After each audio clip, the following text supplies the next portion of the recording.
13 месеци откако ја започна трката за председателска номинација, Републиканската партија на САД официјално го објави Доналд Трамп за свој кандидат за председател.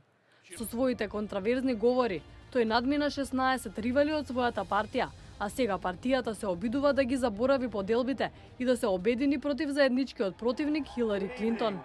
За време на официјалното прогласување за кандидатот за председател од Републиканската партија, истакнати републиканци како Пол Рајан и Мич Меконел нагласија дека доколку Трамп победи на председателските избори во ноември, тоа би значило повеќе работни места.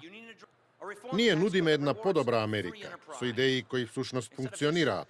Посветени сме кон градење на подобра воена сила во 21. век. Ветераните ќе ја добијат негата која им беше ветена, негата која ја заработија. Нудиме подобри начини за соочување со сиромаштијата во земјава. Нудиме достоинство, што значи да се биде вработен. Ништо од ова нема да се случи доколку Хилари победи.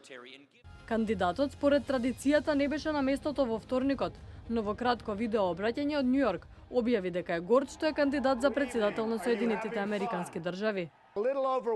Пред една година се кандидирав за председател и денес сум овде благодарение на вашите гласови.